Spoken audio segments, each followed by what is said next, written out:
SSAG വൈബ്സിൻ്റെ പുതിയൊരു വീഡിയോയിലേക്ക് എല്ലാവർക്കും സ്വാഗതം. ഇന്നത്തെ വീഡിയോയിൽ നമ്മൾ ഉദ്ദേശിക്കുന്നത് കേട്ടിട്ട് സൈക്കോളജിയുടെ ഒരു മോക്ക് ടെസ്റ്റ് ആണ്. മോക്ക് ടെസ്റ്റ് എന്ന് പറയുമ്പോൾ നിരവധി ചോദ്യങ്ങൾ നമ്മൾ ഉൾപ്പെടുത്തിയിട്ടുണ്ട്. കേട്ടിട്ട് കാറ്റഗറി 2, കാറ്റഗറി 3, കാറ്റഗറി 1, കാറ്റഗറി 4 ഈ എല്ലാ മേഖലയിൽ നിന്നും അല്ലെങ്കിൽ എല്ലാ ക്വസ്റ്റ്യൻ പേപ്പറിൽ വന്നിട്ടുള്ള ചോദ്യങ്ങൾ ഉൾപ്പെടുത്തിയിട്ടാണ് ഈ ഒരു ക്ലാസ് ചെയ്തിട്ടുള്ളത്. ഇപ്പോൾ ഈ ഒരു വീഡിയോ നിങ്ങൾക്ക് യൂസ്ഫുൾ ആയിട്ടുണ്ടെങ്കിൽ കമൻറ്റ് ചെയ്യാനോ ലൈക്ക് ചെയ്യാനോ ഷെയർ ചെയ്യാനോ മറക്കരുത്. നമ്മുടെ ക്രാഷ് കോഴ്സിന് ജോയിൻ ചെയ്യാൻ ഉദ്ദേശിക്കുന്നുണ്ടെങ്കിൽ എത്രയും പെട്ടെന്ന് ജോയിൻ ചെയ്യുക. ആദ്യ ചോദ്യം, ഗസ്റ്റാൾട്ട് മനഃശാസ്ത്രജ്ഞരുടെ അഭിപ്രായത്തിൽ പെരുമാറ്റം അഥവാ ബിഹേവിയർ പരിമാണാത്മകമല്ല. കാരണം according to gestalt psychologist behaviour cannot be quantified because it is governed by configuration produced in the mind.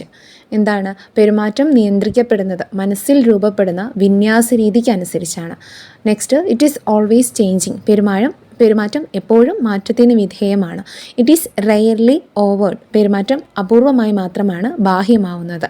Option D, it is always covert. പെരുമാറ്റം എപ്പോഴും ആന്തരികമാണ്. അപ്പോൾ ഇതിൽ ഏതാണ് കറക്റ്റ് ഓപ്ഷൻ ആയിട്ട് വരുന്നത്? ഗസ്റ്റാൾട്ട് മനഃശാസ്ത്രജ്ഞരുടെ അഭിപ്രായത്തിൽ പെരുമാറ്റം എന്നുള്ളത് പരിമാണാത്മകമല്ല. ഓക്കെ, ഇവിടെ ഇങ്ങനെ പറയാൻ കാരണം എന്താണ്? കറക്റ്റ് ഓപ്ഷൻ ഏതാണ്? ഓപ്ഷൻ എ ആണ്. എന്താണ്?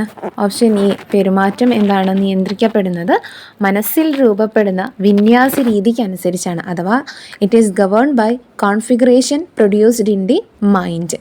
ഓക്കെ, അപ്പോൾ ഇവിടെ നമുക്കറിയാം ഗസ്റ്റാൾട്ട് സൈക്കോളജിസ്റ്റുകളുടെ അല്ലെങ്കിൽ ഗസ്റ്റാൾട്ട് മീൻസ് എന്താണ്? ഷേപ്പ് അല്ലെ, കോൺഫിഗറേഷൻ അഥവാ ഷേപ്പ് എന്നുള്ളതാണ് ഗസ്റ്റാൾട്ട് എന്ന ജർമ്മൻ വേർഡ് കൊണ്ട് ഉദ്ദേശിക്കുന്നത്. ഗസ്റ്റാൾട്ട് സൈക്കോളജിസ്റ്റുകൾ ആരൊക്കെയാണ്? അതിൻ്റെ വക്താവ് ആരാണ്? ഫൗണ്ടർ ആരാണ്? മാക്സ് വെർത്തീമർ ആണ്. കൂടാതെ കർട്ട് കോഫ്ക, കൊഹ്ലർ, കേർട്ട് ലെവിനെയൊക്കെ നമുക്ക് എതിരപ്പെടുത്താം. ഈ ഗസ്റ്റാൾട്ട് സൈക്കോളജിയിൽ ഉൾപ്പെടുത്താൻ പറ്റുന്ന ആളുകളാണ്. നെക്സ്റ്റ്, ഒരു കുട്ടിയുടെ സമഗ്രമായ ചിത്രം നൽകുന്ന രേഖ. The document which gives a comprehensive picture regarding child. Progress report, portfolio, anecdotal record, cumulative record. ഒരു കുട്ടിയുടെ സമഗ്രമായ ചിത്രം. Okay, the document which gives a comprehensive picture എന്നാണ് പറഞ്ഞിട്ടുള്ളത്. A comprehensive picture of the ചൈൽഡാണ് വരുന്നത്. കറക്റ്റ് ഓപ്ഷൻ ഏതാണ് വരുന്നത്? ഇവിടെ കോംപ്രഹെൻസീവ് എന്നുള്ളത് കൊണ്ട് തന്നെ നമുക്ക് ഏത് പറയാം? ഓപ്ഷൻ ഡി, ക്യുമുലേറ്റീവ് ആണ് അല്ലേ. ക്യുമുലേറ്റീവ് ആണ്. കോംപ്രഹെൻസീവ് എന്നുള്ള അല്ലെങ്കിൽ കോംപ്രഹെൻസീവ് പിക്ചർ നൽകുന്നത് ഏതാണ്? ക്യുമുലേറ്റീവ് റെക്കോർഡ് അഥവാ സഞ്ചിത രേഖയാണ്. ക്യുമുലേറ്റീവ് എന്ന് പറയുമ്പോൾ ആ ഒരു കുട്ടിയുടെ എന്താണ് എല്ലാ ഡീറ്റെയിൽസും, അതിലെ ഹെൽത്തും അതുപോലെ എല്ലാ കാര്യങ്ങളും, ആ കുട്ടി എങ്ങനെ പെരുമാറുന്നു, മറ്റുള്ളവരുടെ എങ്ങനെ ബിഹേവ് ചെയ്യുന്നു, ക്ലാസ്സിൽ എങ്ങനെയാണ്, പുറത്ത് എങ്ങനെയാണ്, ആർട്സിൽ എങ്ങനെയാണ്, സ്പോർട്സിൽ എങ്ങനെയാണ്, അവൻ്റെ ആരോഗ്യം എങ്ങനെയാണെന്നുള്ള എല്ലാ കാര്യങ്ങളും, 7ാം ക്ലാസ്സിൽ പഠിക്കുന്ന കുട്ടിയാണെങ്കിൽ അവൻ 5ാം ക്ലാസ്സിൽ എങ്ങനെയായിരുന്നു എന്നുള്ള കാര്യങ്ങൾ പോലും നമ്മൾ ഏതിൽ ഉൾപ്പെടുത്താറുണ്ട്? ക്യുമുലേറ്റീവിൽ ഉൾപ്പെടുത്താറുണ്ട്. അതുകൊണ്ടാണ് അത് കോംപ്രഹെൻസീവ് ആണെന്ന് പറയുന്നത്. ഓക്കെ, ഇനി നെക്സ്റ്റ് ക്വസ്റ്റ്യൻ. താഴെ പറയുന്ന ആശയങ്ങളിൽ സാമൂഹ്യ ജ്ഞാനനിർമ്മിതിവാദവുമായി ബന്ധമില്ലാത്തതേത്? Which of the following ideas is not related to social constructivism? Option A, reciprocal teaching. Option B, scaffolding. Option C, schedules of reinforcement. Option D, collaborative learning. ഏതൊക്കെയാണ്? പ്രതിക്രിയാധ്യാപനം, കൈത്താങ്ങ്, പ്രബലന ഷെഡ്യൂൾ, സഹവർത്തിത പഠനം. ഇതിൽ സാമൂഹ്യ ജ്ഞാനനിർമ്മിതി അതായത് സോഷ്യൽ കൺസ്ട്രക്റ്റിവിസവുമായിട്ട് ബന്ധമില്ലാത്തതാണ് ചോദിച്ചത്. അതിന് കറക്റ്റ് ഓപ്ഷൻ ഏതാണ് വരുന്നത്? ഓപ്ഷൻ ഏതാണ്? ഓപ്ഷൻ സി ആണല്ലേ. പ്രബലന ഷെഡ്യൂൾ എന്നുള്ളതാണ്. ഓപ്ഷൻ സി, പ്രബലന ഷെഡ്യൂൾ അഥവാ ഷെഡ്യൂൾസ് ഓഫ് റീഇൻഫോഴ്സ്മെൻ്റ് ആണ് ഈ ഒരു സോഷ്യൽ കൺസ്ട്രക്റ്റീവ്സുമായിട്ട് ബന്ധമില്ലാത്തത്. ആരുടേതാണ് ഷെഡ്യൂൾസ് ഓഫ് റീഇൻഫോഴ്സ്മെൻറ്റ്? അത് റിലേറ്റ് ചെയ്യുന്നത് സ്കിന്നറുമായിട്ടാണ്. ഇവിടെ സോഷ്യൽ കൺസ്ട്രക്റ്റിവിസത്തിൻ്റെ വക്താവ് ആരാണ്? വൈഗോട്സ്കി ആണ് അല്ലേ. അപ്പോൾ വൈഗോട്സ്കിയുടെ ആശയങ്ങളാണ് റെസിപ്രോക്കൽ ടീച്ചിങ്, സ്കാഫോൾഡിംഗ് അഥവാ കൈത്താങ്ങ്, അതുപോലെ കൊളാബറേറ്റീവ് ലേണിംഗ് അഥവാ സഹവർത്തിത പഠനം. ഇവിടെ നമുക്ക് കോപ്പറേറ്റീവ് ലേണിങ്ങും ആരുമായി ബന്ധപ്പെടുത്താം? വൈഗോട്സ്കിയുമായിട്ട് ബന്ധപ്പെടുത്താം. സോൺ ഓഫ് പ്രോക്സിമൽ ഡെവലപ്മെൻറ്റ് അഥവാ ZPD നമുക്ക് വൈഗോട്സ്കിയുമായിട്ട് ബന്ധപ്പെടുത്താം. MKO, more knowledgeable other. ഇതൊക്കെ ആരുടെ ആശയങ്ങളാണ്? വൈഗോട്സ്കിയുടെ ആശയങ്ങളാണ്. ഒരു കുട്ടിയുടെ വികസനത്തിൽ ഭാഷയ്ക്ക് അല്ലെങ്കിൽ ഒരു കുട്ടിയുടെ ഭാഷയുടെ ഡെവലപ്മെൻറ്റിൽ ഏറ്റവും കൂടുതൽ ഇൻഫ്ലുവൻസ് ചെയ്യുന്നത് ആ കുട്ടിയുടെ എൻവയോൺമെൻറ്റ് ആണ് എന്ന് പറഞ്ഞിട്ടുള്ള, അല്ലെങ്കിൽ ആ കുട്ടിയുടെ ഫാമിലിയാണ്, ആ കുട്ടിയുടെ സൊസൈറ്റിയാണ് അല്ലെങ്കിൽ എന്ന് വാദിച്ചിട്ടുള്ള വ്യക്തിയാണ് ആര്? വൈഗോട്സ്കി. നെക്സ്റ്റ്, താഴെ പറയുന്നവയിൽ പരിപക്വനവും പഠനവും സംബന്ധിച്ച ശരിയായ പ്രസ്താവന ഏത്? Which of the following is correct statement regarding maturation and learning? ഏതാണ്?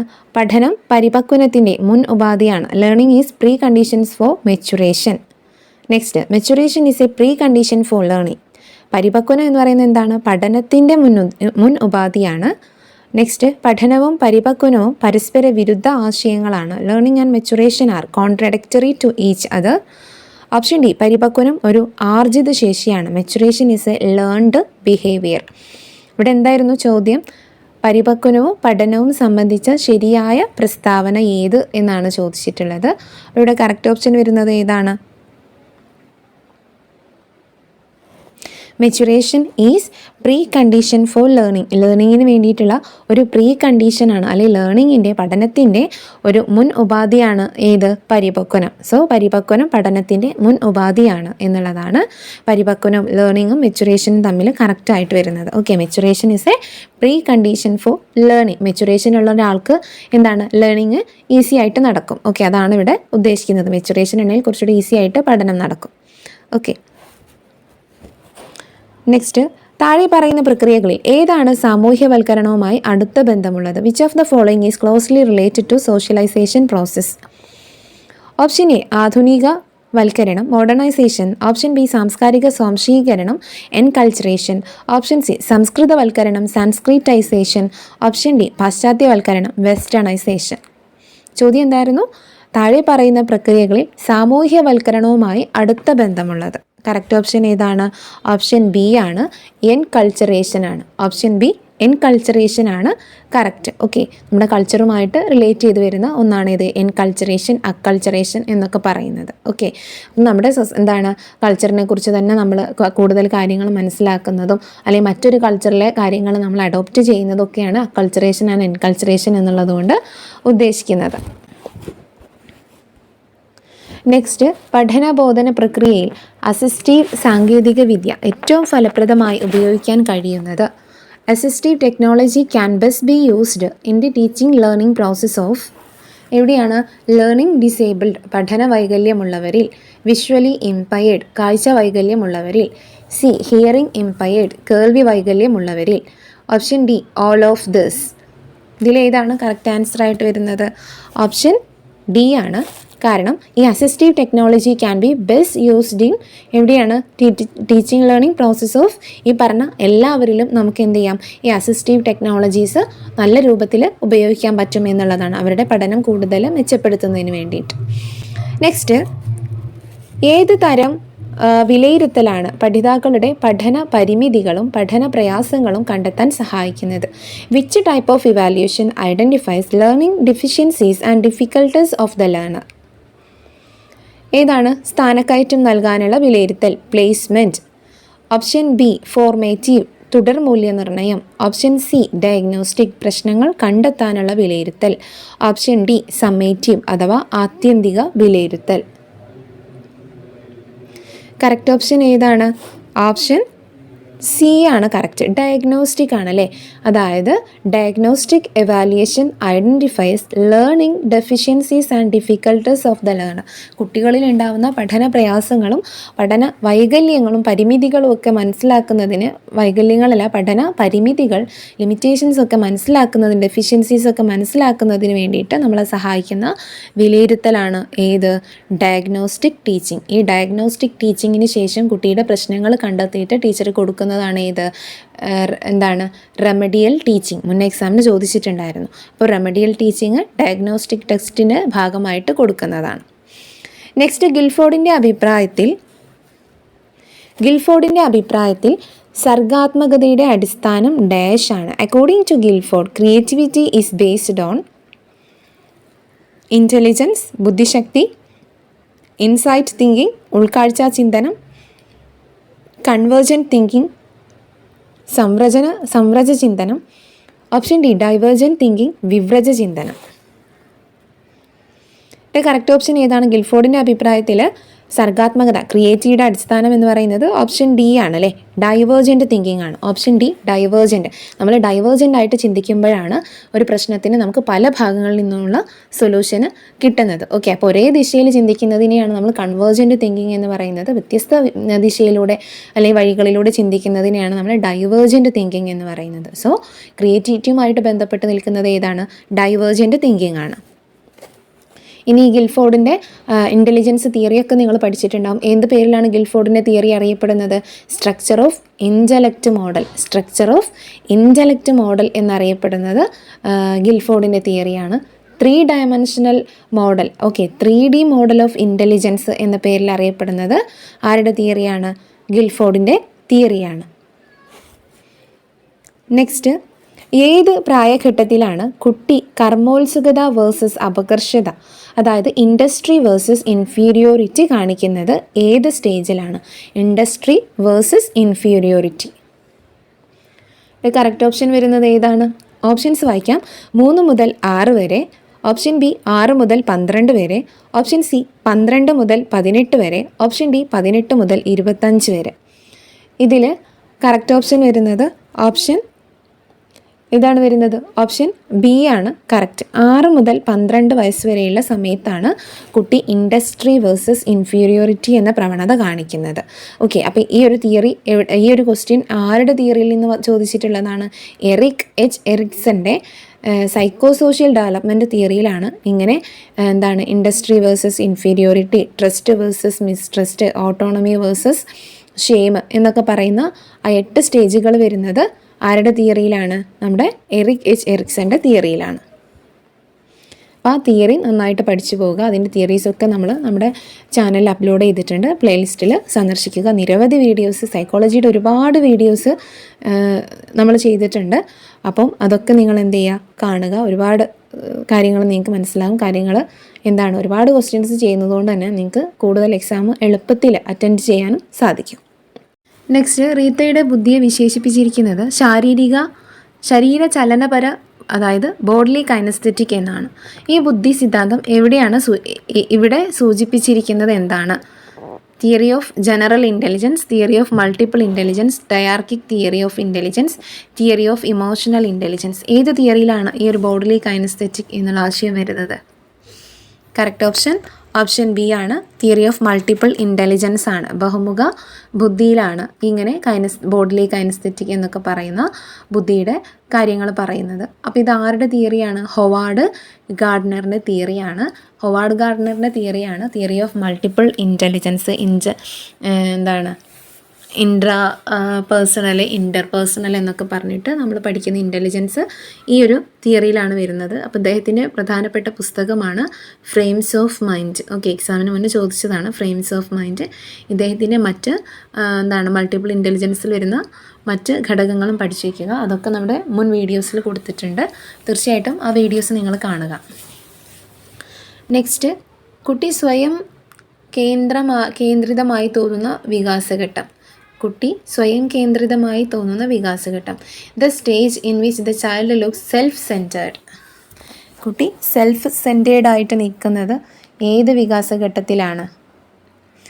Option A adolescence, option B infancy, option C early childhood, option D youth. ഇവിടെ കറക്റ്റ് ഓപ്ഷൻ വരുന്നത് ഏതാണ്? ഓപ്ഷൻ സി ആണ് കറക്റ്റ്. ഏർലി ചൈൽഡ്ഹുഡാണ് കറക്റ്റ്. ആദ്യ ബാല്യത്തിലാണ് കുട്ടി സ്വയം കേന്ദ്രിതമായി തോന്നുന്നത്. ഓക്കെ, ഒരു സെൽഫ് സെൻറ്റേർഡ്, ഈഗോ സെൻട്രിക് കുട്ടി ആവുന്നത് എവിടെയാണ്? ഏർലി ചൈൽഡ്ഹുഡിലാണ്. നെക്സ്റ്റ്, ബുദ്ധി പരീക്ഷ നടത്തുന്നതിലൂടെ കണ്ടെത്താവുന്നത്. Intelligence testing is useful for knowing individual difference, വ്യക്തി വ്യത്യാസങ്ങൾ. ഓപ്ഷൻ ബി ബുദ്ധിമാന്ദ്യം അഥവാ mental retardation, option C educational backwardness, option D all of this. ഇവിടെ കറക്റ്റ് ഓപ്ഷൻ ആയിട്ട് വരുന്നത് ഏതാണ്? Intelligence testing is useful for knowing. ഏതാണ് കറക്റ്റ് ഓപ്ഷൻ? കറക്റ്റ് ഓപ്ഷൻ ഏതാണ്? ഓൾ ഓഫ് ദിസ് ആണ്. കാരണം ഇൻഡിവിജ്വൽ ഡിഫറൻസ് മനസ്സിലാക്കാനും മെൻ്റൽ റിട്ടാർഡേഷൻ മനസ്സിലാക്കാനും എഡ്യൂക്കേഷണൽ ബാക്ക്വേർഡ്നെസ് മനസ്സിലാക്കാനും നമുക്ക് ഏതിലൂടെ സാധിക്കും? ഇൻ്റലിജൻസ് ടെസ്റ്റിങ്ങിലൂടെ സാധിക്കും. Which among the following is not an objective of summative evaluation? Which among the following is not an objective of summative evaluation? Option A, to determine the extent of students' achievement and competence. Option B, to provide a basis for assigning grades. Option C, to provide progress report to parents. Option D, to monitor learning progress during instruction. Which among the following is not an objective of summative evaluation? Summative evaluationൻ്റെ അതായത് term and ഇവാലുവേഷനായി വരുന്ന ഇവാലുവേഷനാണ് ഇത് സമ്മാറ്റീവ് evaluation. ആ ഒരു വർഷത്തിൻ്റെ അവസാനം നടക്കുന്ന ഇവാലുവേഷനാണ്. അപ്പം അതിൻ്റെ നോട്ട് ആൻ ഒബ്ജക്റ്റീവ് എന്നാണ് ചോദിച്ചിട്ടുള്ളത്. ഒബ്ജക്റ്റീവ് അല്ലാത്തത് ഏതാണ് വരുന്നത്? To monitor learning progress during instruction. ഇൻസ്ട്രക്ഷൻ്റെ സമയത്തുള്ള അവരുടെ ലേണിംഗ് പ്രോഗ്രസ് മോണിറ്റർ ചെയ്യാനാണോ സമ്മാറ്റീവ് എവാലുവേഷൻ? അല്ല. അപ്പോൾ കറക്റ്റ് ഓപ്ഷൻ ആയിട്ട് വരുന്നത് ഏതാണ്? അത് ഓപ്ഷൻ ഡി തന്നെയാണ്. കാരണം ഇതല്ല സമ്മാറ്റീവ് എവാലുവേഷൻ. ബാക്കി 3 കാര്യങ്ങളും എന്താണ്? ഓപ്ഷൻ എ, ബി, സി ഏതുമായി ബന്ധപ്പെട്ട് വരുന്നതാണ്? സമ്മാറ്റീവ് എവാലുവേഷൻ ആണ്. To determine the extent of students achievement and competence. ഒരു കുട്ടി എത്രത്തോളം അച്ചീവ് ചെയ്തു എന്ന് മനസ്സിലാക്കാൻ വേണ്ടിയിട്ട് നമ്മൾ നടത്തുന്നതാണ് ഏത്? Summative evaluation. അവനെ ജയിപ്പിക്കണോ തോപ്പിക്കണോ എന്ന് തീരുമാനിക്കുന്ന ഇവാലുവേഷനാണ് ഏത്? Summative evaluation. ഒരു കോഴ്സിൻ്റെ അവസാനത്തിൽ നടത്തുന്ന ഇവാലുവേഷനാണ്. ടേം എൻഡ് ഇവാലുവേഷനാണ് ഏത്? Summative evaluation. നെക്സ്റ്റ് നോക്കൂ, to provide a basis for assigning grades.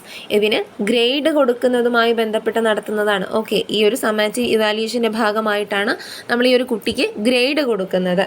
Okay, provide a basis for assigning grade. പിന്നെ എന്താണ്? To provide progress report to parents. Yes, progress report നമ്മൾ കൊടുക്കുന്നത് ഈ ഒരു ടേം ആൻഡ് എക്സാമിന് തന്നെയാണ്. അപ്പോൾ സമ്മേറ്റീവ് ഇവാലുവേഷൻ എന്താണ്? ഫോർമാറ്റീവ് ഇവാലുവേഷൻ എന്താണ്?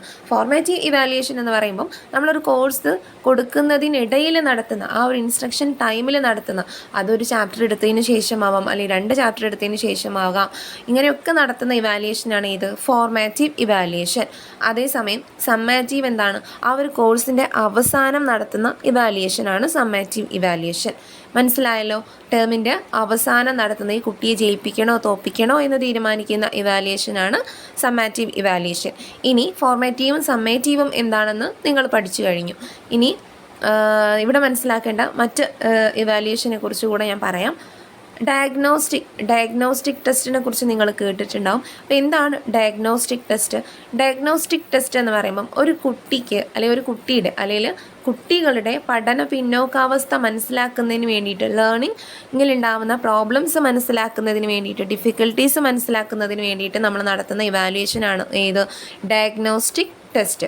അപ്പോൾ ഡയഗ്നോസ്റ്റിക് ടെസ്റ്റ് എന്തിനായിട്ട് നടത്തുന്നതാണ്? ലേണിംഗ് പ്രോബ്ലംസ് ഉണ്ടോ, ലേണിങ്ങിൽ ഡിഫിക്കൽട്ടീസ് വരുന്നുണ്ടോ എന്ന് മനസ്സിലാക്കാൻ വേണ്ടിയിട്ട് നമ്മൾ നടത്തുന്നതാണ് ഈ ഒരു ഡയഗ്നോസ്റ്റിക് ടെസ്റ്റ്. അപ്പം അതിൽ തന്നെ ഈ ഒരു ഡയഗ്നോസ്റ്റിക് ടെസ്റ്റിൻ്റെ ഭാഗമായിട്ട് നമ്മൾ കൊടുക്കുന്ന ഒന്നാണ് ഇത് റെമഡിയൽ ടീച്ചിങ്. അതായത് ഈ ഒരു ഡയഗ്നോസ്റ്റിക് ടെസ്റ്റ് നടത്തിയപ്പോൾ നമ്മൾ മനസ്സിലാക്കുന്നു കുട്ടികൾക്ക് ഇന്ന പ്രശ്നങ്ങളുണ്ട്, അപ്പോൾ അതിന് പരിഹാരം എന്നോണം നമ്മൾ കൊടുക്കുന്നതാണ് ഏത്? Remedial teaching. അപ്പോൾ എന്താണ് ഈ ഒരു ഡയഗ്നോസ്റ്റിക് ടെസ്റ്റ് എന്താണ്? ടെസ്റ്റ് കഴിഞ്ഞ് വരുന്ന ഒന്നാണ് ഏത്? റെമഡിയൽ ടീച്ചിങ് എന്നുള്ളത് മനസ്സിലാക്കുക. ഓക്കെ,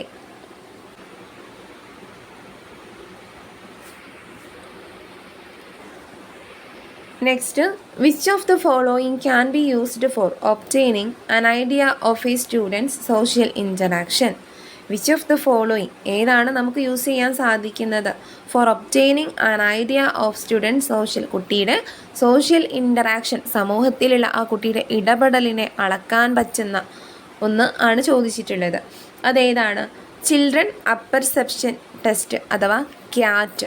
ഏതാണ്? അനിമൽസിനെ വെച്ചിട്ട് ചെയ്യുന്ന ഒന്നാണ് ഇത് ചിൽഡ്രൻ അപ്പർസെപ്ഷൻ ടെസ്റ്റ് അഥവാ cat. Option B sociometry, option C Wechsler scale, option D mosaic test. അപ്പോൾ ഏതാണ് കുട്ടികളുടെ സോഷ്യൽ ഇൻറ്ററാക്ഷനെ കുറിച്ച് മനസ്സിലാക്കാൻ വേണ്ടിയിട്ട് യൂസ് ചെയ്യുന്നത്? വളരെ ഈസി ആയിട്ടുള്ളൊരു ക്വസ്റ്റ്യൻ ആണ്. ഏതാണ്? ഓപ്ഷൻ ബി ആണ്, സോഷ്യോമെട്രി ആണ്. ഏതാണ്? ഓപ്ഷൻ ബി സോഷ്യോമെട്രിയാണ് കറക്റ്റ് അല്ലേ. അതായത് ഒരു കുട്ടി എന്നല്ല പല കുട്ടികളുടെയും ആ ഒരു ക്ലാസ് ആണെങ്കിൽ, ഇപ്പോൾ ഒരു ഗ്രൂപ്പായിട്ട് നമ്മൾ എടുത്തിട്ട്, അപ്പോൾ ഒരു ക്ലാസ് ആയിട്ട് നമുക്ക് എടുക്കാം. ആ ഒരു ക്ലാസ്സിൽ ഇവർ എത്രത്തോളം അങ്ങോട്ടും ഇങ്ങോട്ടും ആരൊക്കെയായിട്ട് ഇൻട്രാക്ട് ചെയ്യുന്നു എന്നുള്ളത് മനസ്സിലാക്കാൻ വേണ്ടിയിട്ട് നമ്മൾ നടത്തുന്ന ഒന്നാണ് ഇത് സോഷ്യോമെട്രി അല്ലെങ്കിൽ സോഷ്യോഗ്രാം ഒക്കെ. ഓക്കെ, അപ്പോൾ ഇത് ആരാണ് ഡെവലപ്പ് ചെയ്തത്? JL മൊറീനോയാണ് ഇത് ഡെവലപ്പ് ചെയ്തത്. JL Moreno. ഓക്കെ, JL മൊറീനോയാണ് ഇത് ഡെവലപ്പ് ചെയ്തത്. അപ്പോൾ സോഷ്യോമെട്രി എന്താണ് കുട്ടികൾക്കിടയിൽ, അല്ലെങ്കിൽ കുട്ടികൾക്കിടയിൽ എന്നല്ല, ഒരു ഗ്രൂപ്പുകൾക്കിടയിലുള്ള എന്ത് മനസ്സിലാക്കാൻ, അവരുടെ സോഷ്യൽ റിലേഷൻ മനസ്സിലാക്കാൻ വേണ്ടിയിട്ട് നടത്തുന്ന ഒന്നാണ് ഇത് സോഷ്യോമെട്രി. ഈ സോഷ്യോമെട്രിയിൽ എന്തൊക്കെ നമ്മൾ കാണാറുണ്ട്? സ്റ്റാർ വരുന്നുണ്ട്. സ്റ്റാർ എന്ന് പറയുമ്പം ഏറ്റവും കൂടുതൽ ആളുകൾ സെലക്ട് ചെയ്യുന്ന ആളാണ് ആര്? സ്റ്റാർ. അതേസമയം ക്ലിക്ക് വരുന്നുണ്ട്, മ്യൂച്വൽസ് വരുന്നുണ്ട്, ഓക്കെ, ഐസൊലേറ്റ്സ് വരുന്നുണ്ട്. ഐസൊലേറ്റ് എന്ന് പറയുമ്പോൾ ആരാണ്? ആരും സെലക്ട് ചെയ്യാത്ത ഒരാളാണ് ഐസൊലേറ്റ് എന്ന് പറയുന്നത്. ആരാലും സെലക്ട് ചെയ്യപ്പെടാത്ത ഒരാളാണ് ഐസൊലേറ്റ്. സ്റ്റാർ എന്ന് പറയുമ്പം എല്ലാവരും സെലക്ട് ചെയ്യുന്ന ആളുകളുണ്ട്. ഇനി മ്യൂച്വൽസ് ഉണ്ട്, പരസ്പരം അങ്ങോട്ടും ഇങ്ങോട്ടും സെലക്ട് ചെയ്യുന്ന ആളുകളാണ് മ്യൂച്വൽസ് എന്ന് പറയുന്നത്. ക്ലിക്ക് എന്ന് പറയുന്നത് ഇപ്പോൾ ഒന്നോ രണ്ടോ ആളുകൾ കുറേ ആളുകൾ ഇതുപോലെ സെലക്ട് ചെയ്യുന്നുണ്ട്. അപ്പോൾ അവരെ നമുക്ക് ക്ലിക്ക് എന്ന് വിളിക്കാം. അപ്പോൾ ഇങ്ങനെ പല രൂപത്തിലും സോഷ്യോമെട്രിയിൽ റിലേഷൻസ് നമുക്ക് കാണാൻ സാധിക്കുന്നുണ്ട്.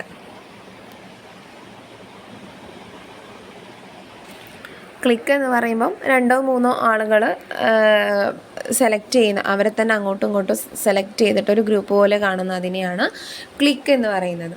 ഇനി ഇതിൽ തന്നെ നോക്കൂ, വെഷ്ലർ സ്കെയിൽ എന്താണ്?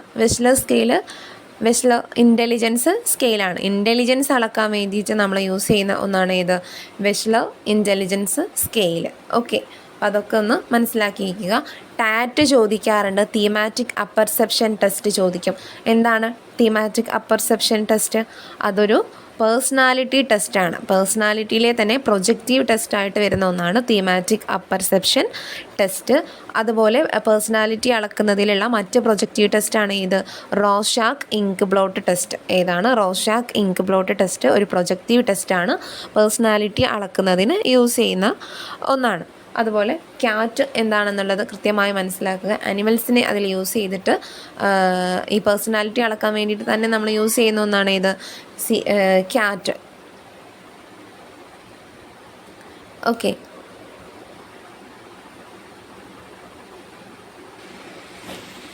മോർഗൻ ആൻഡ് മുറേയാണ് ടാറ്റ് ഡെവലപ്പ് ചെയ്തത്. മോർഗൻ ആൻഡ് മുറേയാണ് എന്ത് ഡെവലപ്പ് ചെയ്തത്? ടാറ്റ് ഡെവലപ്പ് ചെയ്തത്.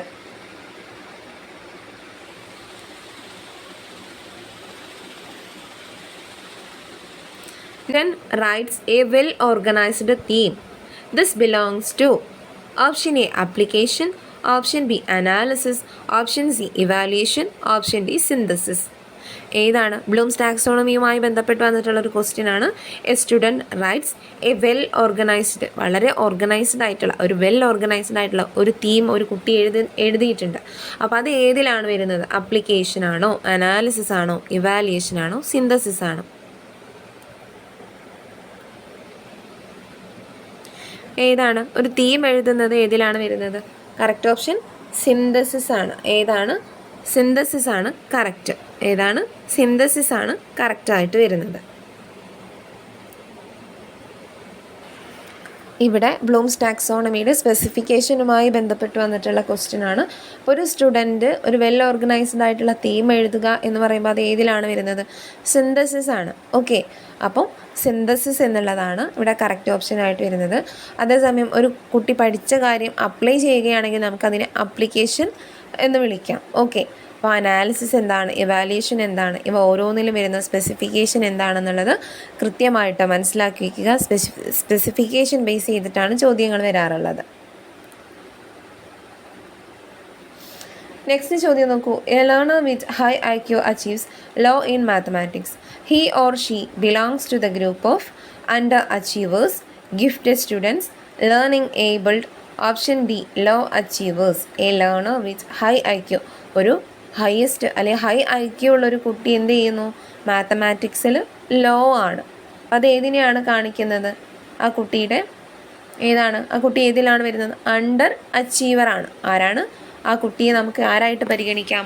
അണ്ടർ അച്ചീവറാണ്. ആ കുട്ടി എന്താണ്? ഹൈ എബിലിറ്റി, ഹൈ ഐക്യു ആ കുട്ടിക്കുണ്ട്, പക്ഷേ എന്താണ് മാത്തമാറ്റിക്സിൽ വീക്കാണ്. അപ്പം അത് അണ്ടർ അച്ചീവർ എന്നുള്ള ഗണത്തിലാണ് പെടുന്നത്. ഗിഫ്റ്റഡ് സ്റ്റുഡൻസ് എന്താണ്? ഗിഫ്റ്റഡ് സ്റ്റുഡൻസ് എന്ന് പറയുമ്പോൾ നമുക്കറിയാം എന്താണ്, മറ്റുള്ള കുട്ടികളെ വെച്ച് നോക്കുമ്പോൾ എല്ലാ കാര്യത്തിലും കുറച്ചുകൂടെ ഹയസ്റ്റ് ആയിട്ട് ചിന്തിക്കുകയും പെട്ടെന്ന് പ്രോബ്ലംസ് ചെയ്യുകയും ചെയ്യുന്ന ആളുകൾ, അല്ലെങ്കിൽ ഹൈ ജീനിയസ് ആയിട്ടുള്ള ഹൈ ഐക്യു ലെവൽ കൂടിയിട്ടുള്ള ആളുകളാണ് ആര്? Gifted students.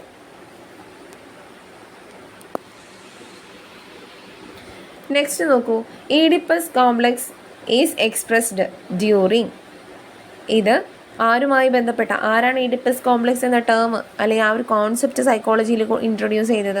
അത് സിഗ്മണ്ട് ഫ്രോയിഡ് ആണ്. സിഗ്മണ്ട് ഫ്രോയിഡിൻ്റെ തിയറിയുമായി ബന്ധപ്പെട്ടിട്ടാണ് ഏത് വന്നിട്ടുള്ളത്? സിഗ്മണ്ട് ഫ്രോയിഡിൻ്റെ ഡെവലപ്മെൻറ്റൽ തിയറിയിലാണ് ഏതിനെക്കുറിച്ച് പറയുന്നത്? ഈ ഒരു ഈഡിപ്പസ് കോംപ്ലക്സിനെ കുറിച്ച് ഡിസ്കസ് ചെയ്യുന്നത്. സിഗ്മണ്ട് ഫ്രോയിഡിൻ്റെ ഡെവലപ്മെൻറ്റൽ തിയറി എന്തു പേരിലാണ് അറിയപ്പെടുന്നത്? സൈക്കോസെക്ഷൽ ഡെവലപ്മെൻറ്റ് തിയറിയാണ്. സൈക്കോസെക്ഷൽ സ്റ്റേജ് തിയറിയാണ് ആര് കൊണ്ടുവന്നിട്ടുള്ളത്? നമ്മുടെ സിഗ്മണ്ട് ഫ്രോയിഡ് കൊണ്ടുവന്നിട്ടുള്ളത്. Adjustment mechanism, defensive mechanism first introduce ചെയ്തത് ആരാണ്? അത് സിഗ്മണ്ട് ഫ്രോയിഡ് ആണ്. ഓക്കെ, അപ്പോൾ സൈക്കോ അനലിറ്റിക് തിയറി എന്ന് പറയുന്ന തിയറി കൊണ്ടുവന്നത് ആരാണ്? അതും സിഗ്മണ്ട് ഫ്രോയിഡ് ആണ്. മനസ്സിന് 3 തലങ്ങളുണ്ട്: conscious mind, unconscious mind, subconscious mind. അതുപോലെ മൈൻഡിൻ്റെ സ്ട്രക്ചറിനെ കുറിച്ച് അദ്ദേഹം അതിൽ പറയുന്നുണ്ട്. അതുപോലെ 3 കാര്യങ്ങൾ: ഇത്, ഈഗോ, സൂപ്പർ ഈഗോ. ഇത് എന്ന് പറയുന്നത് പ്ലഷർ പ്രിൻസിപ്പിളിനെ ബേസ് ചെയ്തിട്ടിരിക്കുന്നു. ഈഗോ എന്ന് പറയുന്നത് റിയാലിറ്റി പ്രിൻസിപ്പിളിനെ ബേസ് ചെയ്തിട്ടിരിക്കുന്നു. സൂപ്പർ ഈഗോ എന്ന് പറയുന്നത് മോറൽ പ്രിൻസിപ്പിളിനെ ബേസ് ചെയ്തിട്ടിരിക്കുന്നു. ഓക്കെ, ഇതൊക്കെ ആരുടെ കോൺസെപ്റ്റുകളാണ്? സിഗ്മണ്ട് ഫ്രോയിഡിൻ്റെ കോൺസെപ്റ്റാണ്. ഇനി Oedipus complex is expressed during ഏത് സ്റ്റേജിലാണ്? Anal stage, phallic stage, genital stage, latency stage. ഏതിലാണ്? സിഗ്മണ്ട് ഫ്രോയിഡിൻ്റെ ഏത് സ്റ്റേജിലാണ് ഈ ഒരു ഈഡിപ്പസ് കോംപ്ലക്സ് വരുന്നത്? അപ്പോൾ ഈഡിപ്പസ് കോംപ്ലക്സ് എന്ന് പറയുന്നത് എന്താണ്? ഈഡിപ്പസ് കോംപ്ലക്സ് എന്ന് പറയുന്നത് ആൺകുട്ടിക്ക് എന്താണ്? ആൺകുട്ടിക്ക് അമ്മയോട് കൂടുതൽ ഇഷ്ടം തോന്നുകയും അച്ഛനോട് ഒരു തരം ഡിസ്അറ്റാച്ച്മെൻറ്റ് തോന്നുകയും ചെയ്യുന്നതിനെയാണ് ഈഡിപ്പസ് കോംപ്ലക്സ് എന്ന് പറയുന്നത്. ഓക്കെ, ആൺകുട്ടികൾക്ക് അമ്മയോട് കൂടുതൽ അടുപ്പം തോന്നുകയും അതാണ് ഈഡിപ്പസ് കോംപ്ലക്സ്. അച്ഛനോട് അത്ര തന്നെ അടുപ്പം ഇല്ലാതിരിക്കുകയും ചെയ്യുന്ന ഒന്നാണ് ഈഡിപ്പസ് കോംപ്ലക്സ്. അതേസമയം ഇലക്ട്രാ കോംപ്ലക്സ് എന്താണ്? ഇലക്ട്രാ കോംപ്ലക്സ് എന്ന് പറയുമ്പോൾ പെൺകുട്ടികൾക്ക് അമ്മയോട് ഒരു തരം കോംപ്ലക്സ് പോലെയും അച്ഛനോട് കൂടുതൽ ഇഷ്ടം തോന്നുന്ന ഒന്നാണ് ഏത്? ഇലക്ട്രാ കോംപ്ലക്സ്. അപ്പോൾ ഈ 2 കോൺസെപ്റ്റും സിഗ്മണ്ട് ഫ്രോയിഡ് പറയുന്നത് ഏത് സ്റ്റേജിലാണ്? അദ്ദേഹത്തിൻ്റെ ഫാലിക് സ്റ്റേജിലാണ്. ഏതാണ്? 3ാമത്തെ സ്റ്റേജായിട്ടുള്ള ഫാലിക് സ്റ്റേജിലാണ് അദ്ദേഹം ഈ 2 കോംപ്ലക്സുകളെ കുറിച്ചിട്ടും പറയുന്നത്. അപ്പം സിഗ്മണ്ട് ഫ്രോയിഡിൻ്റെ സ്റ്റേജുകൾ ഏതൊക്കെയാണ്? ആ ഒരു ഓർഡർ നോക്കൂ. ഓറൽ സ്റ്റേജ് ഉണ്ട്. Oral stage. ദെൻ ഏതാണ്? Oral stage, anal stage. 2ാമത് അനൽ സ്റ്റേജ്, 3ാമത് oral stage, anal stage, latency stage, then genital stage.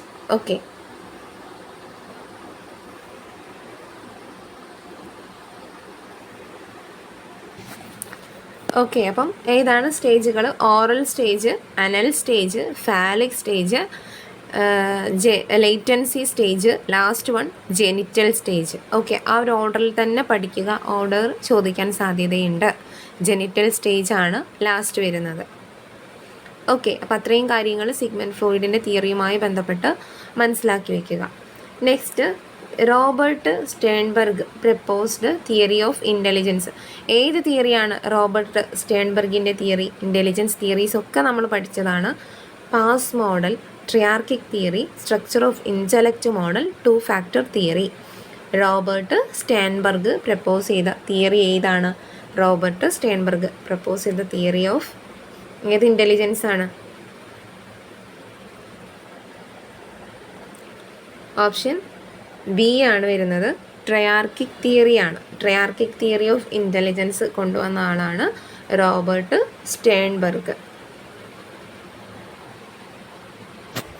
Robert Sternberg propose ചെയ്ത തിയറിയാണ് triarchic theory. Triarchic theory of intelligence കൊണ്ടുവന്നത് സ്റ്റേൺബർഗ് ആണ്. അപ്പോൾ സ്റ്റേൺബർഗിൻ്റെ അഭിപ്രായത്തിൽ 3 കാര്യങ്ങളാണ് ഒരാളുടെ ഇൻ്റലിജൻസിൽ വരുന്നത്. ഏതൊക്കെയാണ്?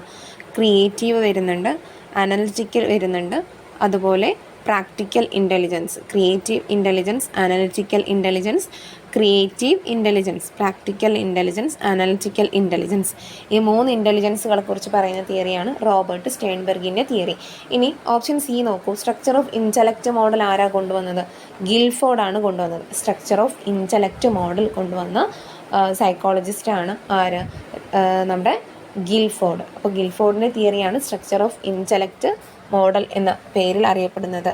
3 ഡയമെൻഷണൽ മോഡൽ എന്നറിയപ്പെടുന്നതും ആരുടെ തിയറി തന്നെയാണ്? സ്ട്രക്ചർ ഓഫ് ഇൻ്റലക്റ്റ് മോഡൽ തന്നെയാണ്. ഇവിടെ 2 ഫാക്ടർ തിയറി കൊണ്ടുവന്നത് ആരാണ്? ചാൾസ് സ്പിയർമാൻ ആണ് 2 ഫാക്ടർ തിയറി കൊണ്ടുവന്നത്. ഒരാളുടെ ബുദ്ധിയിൽ G ഫാക്ടർ എന്ന് പറയുന്ന ഒരു പൊതു ഘടകവും അതുപോലെ S ഫാക്ടർ എന്ന് പറയുന്ന ഒരു സ്പെസിഫിക് ഘടകവും ഉണ്ട് എന്ന് പറഞ്ഞ തിയറിയാണ് ചാൾസ് സ്പിയർമാൻ്റെ 2 ഫാക്ടർ തിയറി. ആദ്യ ചോദ്യം നോക്കൂ. An intelligence test is conduct for 2 students A and B having 10 years old. 10 വയസ്സായ എക്കും ബിക്കും എന്ത് ചെയ്യുന്നുണ്ട്? ഇൻ്റലിജൻസ് ടെസ്റ്റ് കണ്ടക്ട് ചെയ്തു. The mental age of A is found to be 10. Mental age of എയുടെ മെൻ്റൽ ഏജ് എത്രയാണ്? മാനസിക വയസ്സ് എത്രയാണ്? 10 അതായത് ക്രോണോളജിക്കൽ ഏജിന് തുല്യമാണ് എയുടെ മാനസിക വയസ്സ്. And that of B is 14. പക്ഷേ ബിയുടെ മെൻ്റൽ ഏജ് എത്രയാണ്? 14 14. ബിയുടെ ക്രോണോളജിക്കൽ ഏജ് കാലിക വയസ്സ് 10. പക്ഷേ മെൻ്റൽ ഏജ് എത്രയാണ്? കൂടുതലാണ്. മെൻ്റൽ ഏജ് എത്രയാണ് വന്നിട്ടുള്ളത്? 14. From this one can arrive at the conclusion. ഏത് കൺക്ലൂഷനിലാണ് നമുക്ക് എത്തിപ്പെടാൻ പറ്റുന്നത്? ഓപ്ഷൻ എ നോക്കൂ. IQ level of both the students are same. 2 പേരുടെയും IQ ലെവൽ എന്താണ്? സെയിം ആണ് എന്നാണ് പറയുന്നത്. Option B. IQ level of A is greater than that of B. എയുടെ IQ ലെവൽ കൂടുതലാണ് ബിയേക്കാൾ. സി നോക്കൂ. IQ level of B is greater than that of എയേക്കാൾ കൂടുതലാണ് ആരുടെ IQ? ബിയുടെ IQ. ഡി നോക്കൂ. Both the students are low level of IQ. 2 പേർക്കും ലോ ലെവൽ IQ ആണുള്ളത്. അപ്പോൾ ഇതിലേതാണ് കറക്റ്റ് ഓപ്ഷൻ? നിങ്ങളിവിടെ മനസ്സിലാക്കേണ്ടത് MA, അതായത് നമുക്ക് IQ കാണാനുള്ള നമ്മുടെ ഫോർമുല ഏതായിരുന്നു? MA divided by CA into 100 ആണ്. MA divided by CA into 100 ആണ് നമ്മുടെ ഈ ഒരു IQ കാണാനുള്ള ഇക്വേഷൻ. MA എന്ന് പറയുന്നത് എത്രയാണ്? മെൻ്റൽ ഏജ് ആണ്. CA എന്ന് പറയുന്നത് എത്രയാണ്? ഏതാണ്? കാലിക വയസ്സ്, ക്രോണോളജിക്കൽ ഏജ് ആണ്. അതിനെ നമ്മൾ എന്ത് ചെയ്യുന്നു? 100 കൊണ്ട് ഗുണിക്കുകയാണ് ചെയ്യുന്നത്. അപ്പോൾ ഇവിടെ നിങ്ങൾ ആദ്യം മനസ്സിലാക്കേണ്ടത് IQ ലെവൽ, എയുടെ IQ ലെവൽ എങ്ങനെയാണ് പറഞ്ഞിട്ടുള്ളത്? 2ഉം 10. അതായത് കാലിക വയസ്സും അതുപോലെ തന്നെ മെൻ്റൽ ഏജും സെയിം ആണ്. ഓക്കെ, അപ്പോൾ അതിൽ നമുക്ക് എന്താണ്? അത് ആ കുട്ടിയുടെ മെൻ്റൽ ഏജ് എങ്ങനെയായിരിക്കും? IQ എത്രയായിരിക്കും? അത് 100ലായിരിക്കും നിൽക്കുന്നത്. അതായത് അത് ആവറേജ് ആയിരിക്കും. അതേസമയം ഇവിടെ നോക്കൂ. ബിയുടെ IQ ലെവൽ 14 വന്നിട്ടുണ്ട്. ക്രോണോളജിക്കൽ ഏജിനേക്കാൾ കൂടുതലാണ്. അപ്പോൾ നമുക്ക് എന്ത് പറയാം? ബിക്ക് എന്തായിരിക്കും? IQ കൂടുതലായിരിക്കും. ഓക്കെ, മെൻ്റൽ ഏജ് ക്രോണോളജിക്കൽ ഏജിനേക്കാൾ കൂടുതലായതുകൊണ്ട് 100നേക്കാൾ കൂടുതലായിരിക്കും അവരുടെ IQ എന്നുള്ളത് മനസ്സിലാക്കുക. സോ ഇവിടെ ഏത് സ്റ്റേറ്റ്മെൻ്റ് ആണ് correct? IQ level of B is greater than that of A. Okay, അപ്പോൾ ഇവിടെ IQ ലെവൽ സി ആണ് കറക്റ്റായിട്ട് വരുന്നത്. ബിക്ക് ആണ് എയേക്കാൾ IQ ലെവൽ കൂടുതലുള്ളത്. അപ്പോൾ ഇത് നമുക്ക് കണക്ക് രൂപത്തിൽ ചെയ്ത് നോക്കാം. ചെയ്ത് നോക്കുമ്പോൾ MA എത്രയാണ്? ഒരാളുടേത് 14 അതുപോലെ 10 ഇൻറ്റു 100 ചെയ്യാം. ഓക്കെ, 14 ഡിവൈഡഡ് ബൈ 10 ഇൻറ്റു 100 നമുക്ക് ചെയ്യാം.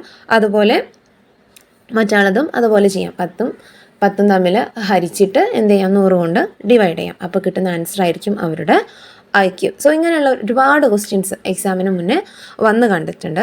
സോ അത് കൃത്യമായിട്ട് മനസ്സിലാക്കുക.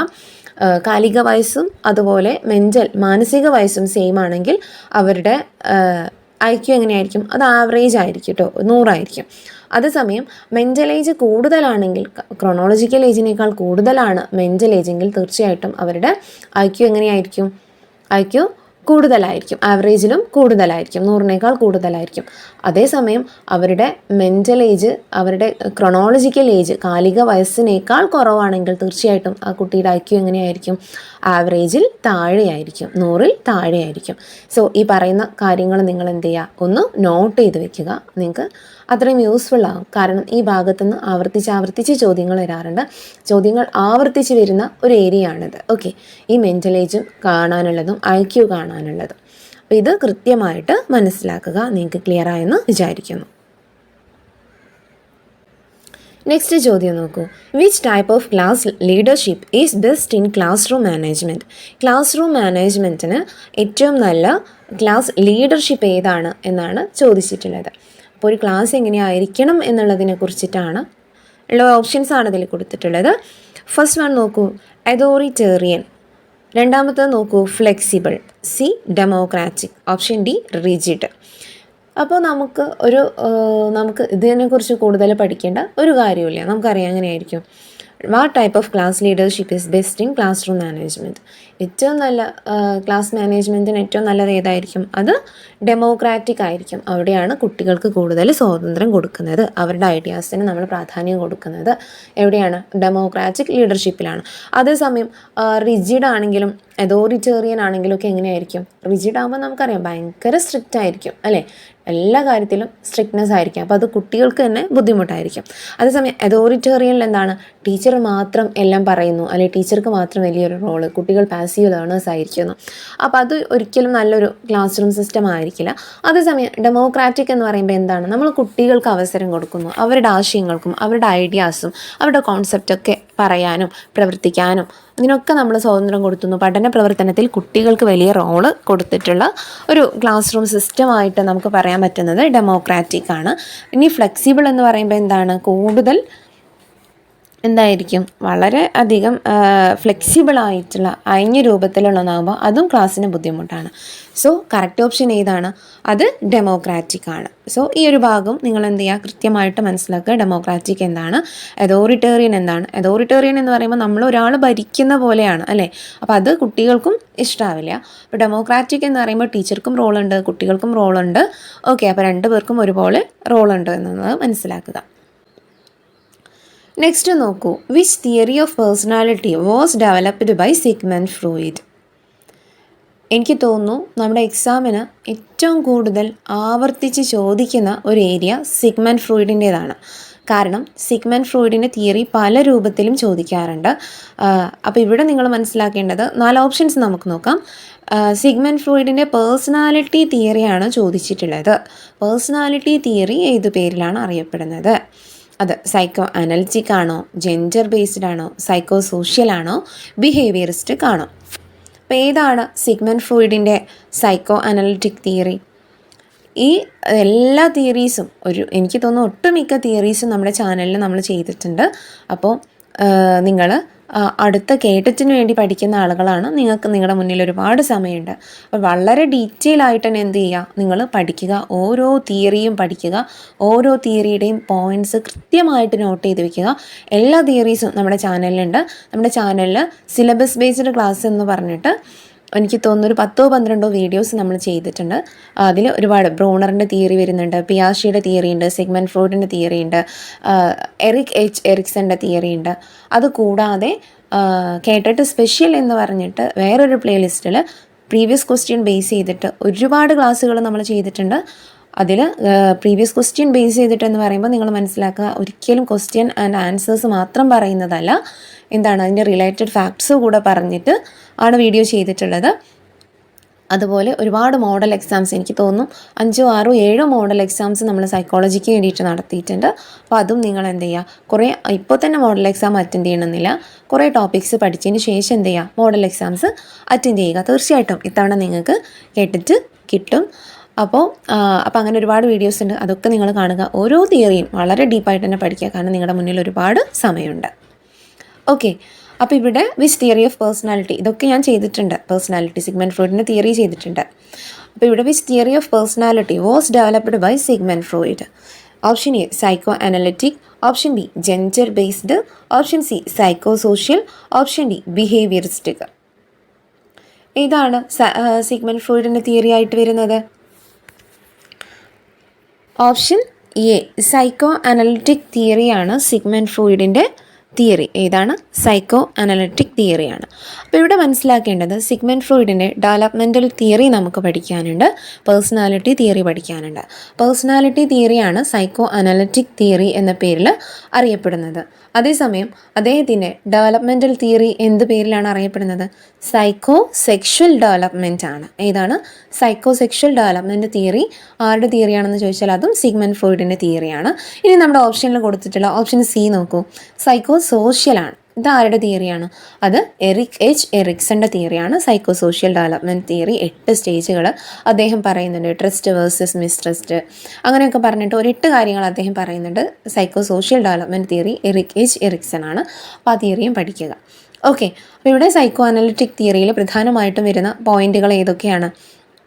അദ്ദേഹം മൈൻഡിനെ 3ആയിട്ട് പറയുന്നുണ്ട്. മൈൻഡിൻ്റെ 3 തലങ്ങൾ ഏതൊക്കെയാണെന്ന് ചോദിച്ചാൽ conscious mind, unconscious mind, subconscious mind. ഏതാണ്? Conscious mind, subconscious mind, unconscious mind.